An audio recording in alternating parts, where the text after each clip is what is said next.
आज मैं आपकी मुलाकात करवाने जा रही हूँ एक ऐसे बुजुर्ग से जो पिछले 12 सालों से अपने बेटे की कब्र पर बिला नागा इसकी मगफिरत के लिए आते हैं और इसकी कब्र का बच्चों की तरह ख्याल भी रखते हैं और अभी तक हजारों कुरान पाक बख्शवा चुके हैं। अस्सलामुअलैकुम नाजरीन, मैं हूँ आपकी मेज़बान मलाइका अली हुसैन और आप देख रहे हैं टीवी टुडे।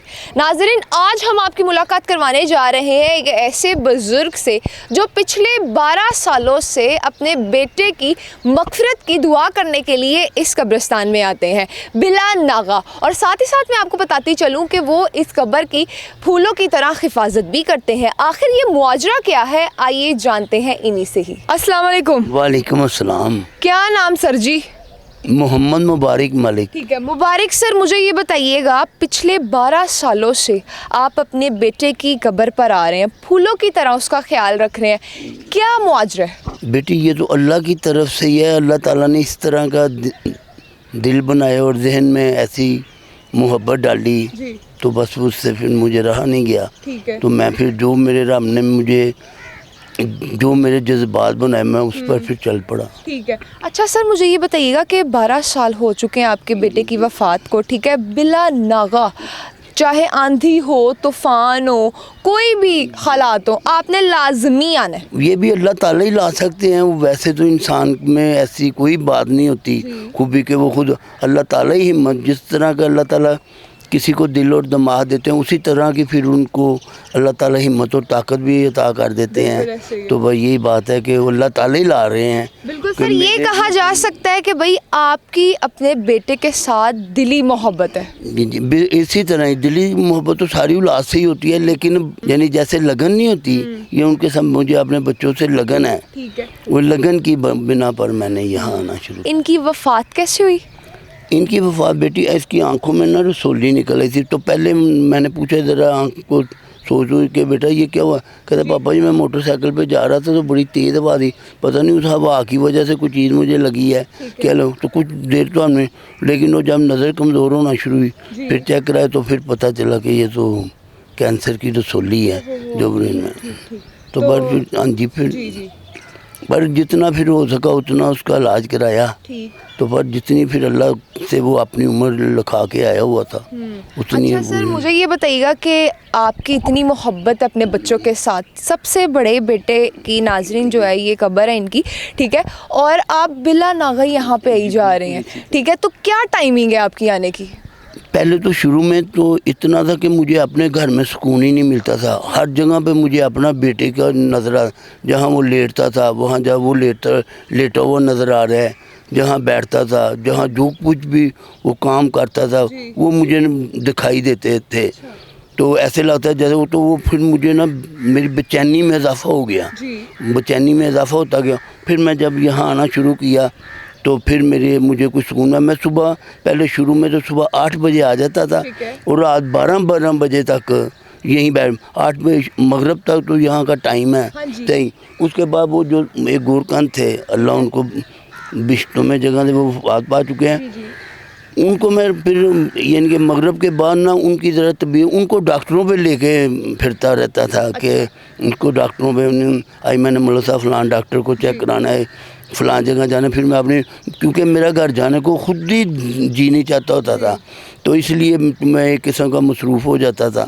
तो वो मेरा टाइम यानी कि अच्छा गुजर जाता था कि मुझे अपना घर में, उस वक्त मैं घर में जाता जब मुझे बहुत मैं थक गया होता था और जाते ही मैं सो जाता, मुझे कोई यानी कि चीज़ नज़र ना आती। अच्छा नाज़रीन, मैं आपको दिखाती चलूँ कि आप देख सकते हैं कि ये गीली मिट्टी अभी आपने, मुझे लगता है कि ये लगवाई है इस पे, ठीक है ना? जी जी बेटी। और मुझे बताइएगा कि आपने चारों करवाई हैं, सिर्फ एक ही है और साथ साथ ही आपने करवाई? ये हाँ जी साहब, ये मेरे बेटे की है, वो साथ मेरे भाई की है। अच्छा। उससे आगे मेरी वालदा की है, उसके आगे मेरे बाप की है। वो ये 4 कब्रें हैं मेरी। एक ही साथ 4 कब्रें? हाँ जी, एक ही साथ 4। आपकी इस पे जो बीवी है उनका क्या रद्द अमल है? वो आपको जाहिर सी बात है कहती ही होंगी। नहीं, उन्होंने शुरू में उन्होंने मुझे इस तरह राग़ब करने में ना उनका ज़्यादा हाथ है। क्योंकि उन्होंने ना मुझे रोज़ाना कपड़े धोकर इस्त्री करके तो अगर ना बेटा आपका इंतज़ार कर रहा होगा, बेटा आपको उड़ीक रहा होगा, آپ گئے نہیں, اب کب جانا ہے. وہ پھر میں یعنی کہ یہی ہمارے یہ الیکشنوں کچھ اس طرح کا بھی ہمارا شریعت کہتی ہے کہ وہ ہاں آپ کے انتظار کر رہے ہیں, وہ بچے آپ کا انتظار کر رہے ہیں, یا جو بھی والدین جو, تو وہ پھر میں اس لیے بھاگ کر آ جاتا تھا کہ میرا بیٹا تو میرا انتظار کر رہا ہے. تو یہ وجہ. اچھا سر, مجھے یہ بتائیے گا کہ آپ کا بڑا بیٹا تھا, ٹھیک ہے, تو آخری الفاظ اس کے کیا تھے جانے سے پہلے؟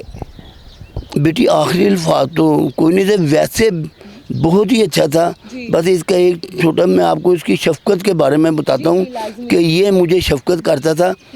چاند رات تھی تو جہاں وہ ملازمت کرتا تھا پرائیویٹ ادارے میں, جوتیوں کی دکان تھی, وہاں سے وہ اپنی سیلری لایا ہے. اچھا. تو میں گھر سے باہر گیا ہوا تھا, تو میں جب گھر آیا ہوں تو میری وائف نے مجھے 1000 روپیہ دیا ہے. اچھا. میں نے اپنی وائف سے پوچھا, میں نے کہا یہ کس بات کا ہے؟ تو انہوں نے کہا جی اصغر نے آپ کو عیدی دی ہے. جب مجھے پتہ چلا کہ میرے بیٹے نے مجھے عیدی دی ہے تو مجھے ایسے لگا, ایسا محسوس ہوا جیسے میرا باپ زندہ ہو کر دنیا میں کیونکہ اس سے پہلے مجھے کبھی والد صاحب کے بعد یعنی کہ کبھی کسی نے عیدی نہیں دی تھی, اور میرے بیٹے نے دی تو مجھے اپنا شفقت کرنے والا باپ یاد آ گیا. تو بس اس ویسے بھی اولاد تو سبھی سے لگن ہے, لیکن اس نے کچھ ایسی, تو وہ یہ اس کی بات نا میرے دل کو کھاتی رہتی ہے بس. اچھا سر, مجھے بتائیے گا کیا عمر تھی ان بھائی کی؟ 27 سال تھی. 27 سال. اور شادی ہوئی بھی تھی؟ نہیں, غیر شادی شدہ تھی. غیر شادی شدہ تھے. چلیں سر, یہ واقعی بہت بڑی بات ہے کہ بھائی جس کے لیے والد دعا کرے اپنے بچے کے لیے تو وہ تو پھر اللہ جانتے جنتی تو ہوا ہی, ٹھیک ہے نا, بالکل ایسے ہی. میں خوابوں میں بھی دیکھتا ہوں کہ میرا بیٹا جنت میں ہے, اور بڑے خوبصورت باغ ہیں جہاں میرا بیٹا بلندیوں میں بیٹھا ہوتا ہے بس. اچھا سر, اب یہ مجھے بتائیے گا کہ ایسے یہ سلسلہ جاری و ساری رہے گا؟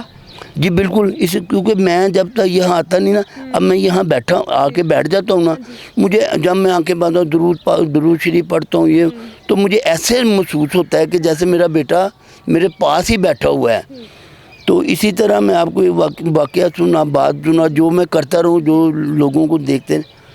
جب شروع میں ہوا ہے نا تو بارش ہوتی تھی نا, تو میں قرآن پاک کی حفاظت کے لیے انہیں میں وہ سامنے دربار ہیں وہاں چلا جاتا تھا. پھر میں انتظار کرتا رہتا تھا کہ کب بارش رکے تو میں وہاں جاؤں.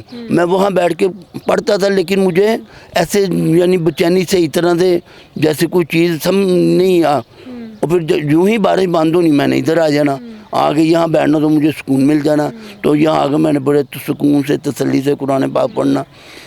اس کے بعد پھر بارش شروع ہو جانی, پھر میں نے ادھر سے اسی طرح 15-20 چکر میرے یہاں یہی تقدوں میں گزر کے میں نے وہیں جا کے بیٹھ کے پڑھنا ہے. بالکل ایسے ہی زبردست. سر مجھے یہ بتائیے گا کہ اب اس حوالے سے ہمارے دیکھنے والے ناظرین کو کچھ کہنا چاہیں گے؟ میں بس یہی کہنا چاہوں گا کہ اپنے پیاروں کی قبروں پہ آیا کریں, ان کی حفاظت کیا کریں, اور پھول ڈالیں قبروں پہ تو قبروں کی خوبصورتی ہو جاتی ہے. تو بس یہی کہوں گا کہ اپنے پیاروں کی قبروں, جہاں بھی ہیں ان کی قبریں, وہاں جایا کریں.